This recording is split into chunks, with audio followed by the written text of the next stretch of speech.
Mr. Tim Magner, President, Shreveport Chamber of Commerce. Welcome back. Welcome back to our palatial studios, sir. Welcome. It's great to be Not as palatial as yours from what I hear, but we're doing the best we can. It's where my wedding's going to be. Big. When is that going to be, by the way? As soon as I meet him.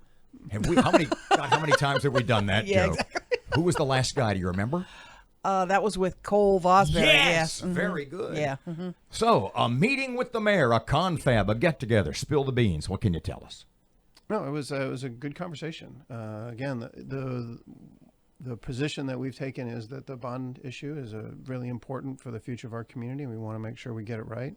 And I think the conversation that I had with him was essentially that was the substance. Before we get to the meat and potatoes of your conversation, you just picked up the phone, you called the mayor, said, hey, let's hang out. And he said, come on down. Is that basically what happened? Well, I mean, we had written a letter to the mayor and the city council, essentially laying out some of the ideas and concerns we had with the current bond issue. You know, again, I think our position is that it's important for us to get taxation right. We know that there are critical needs in the community that need to be addressed, and we know that as taxpayers, it's our responsibility to fund that, and we want to make sure that the conversation that we have about both the priority and the capacity for the city to be able to execute on those is something that's transparent and it's something that we can support. You've asked the mayor to pare it back some. Do you have a figure in mind? No, again, and that was the substance of our conversation was we need to be in a dialogue with the city and the administration about what that looks like. If it's not pared, does your support, does the Chamber of Commerce's support depend on what the final version looks like? I mean, you obviously will not support the $220 million. Well, again, I think it's a question of what that $220 million or what that number is and what it's encompassing. I think, as we said in the letter, there's some concerns about the scope and scale. It's much larger than the last one, and there were projects from the last one that weren't completed, and there was some concern about budgeting. I mean, when you look at some of the projects that are often budgeted, a lot of them end up on the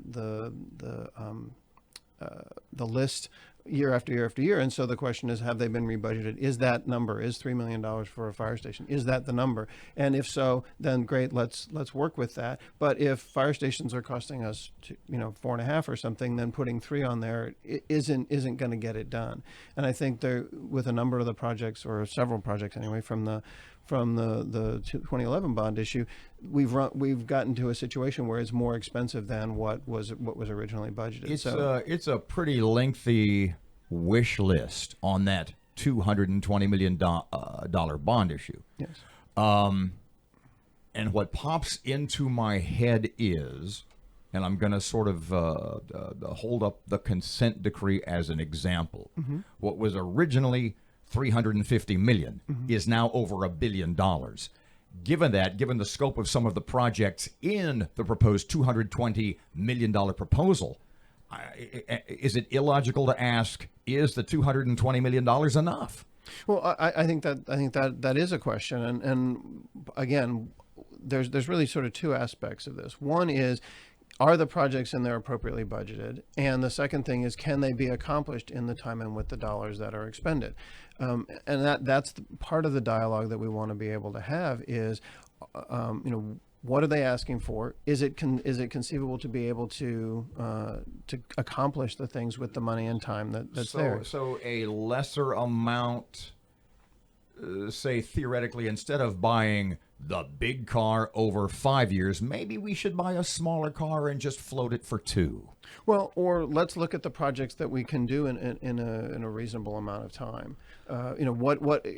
Again, when you look at some of the projects are 2-year projects. Some of the projects are 5-year projects. Let's make sure that the projects that we're doing, we can get the wins and be able to move forward with a series of projects that can be accomplished with the dollars that are budgeted within the scope of the bond issue. We're talking to Tim Magner with the Shreveport Chamber of Commerce. Let me ask you this question, because some of the items on the list, an $11 million or $12 million for economic development and job growth, or whatever the phrasing was, Was some of it too vague for you as well? Yeah, I mean, I think there's a number of the projects have been sort of put up under larger headings, and I think and again, I think the mayor and the city council are working toward this level of transparency to be able to get information out there. As we see the list today, there's not enough information for some of those things. But the chamber's about economy and job growth. Why would that be, since that is sort of in your wheelhouse? Why is that in your mind a little vague or a little too much? Well, again, I think we want to understand what those dollars are. In general, the general obligation bonds have been used for capital projects. They haven't been used to do things like purchase vehicles or to invest, to do sort of development projects or things like that don't involve bricks and mortar or. Can you stay with us, because I want to talk quality of life issues too. Sure.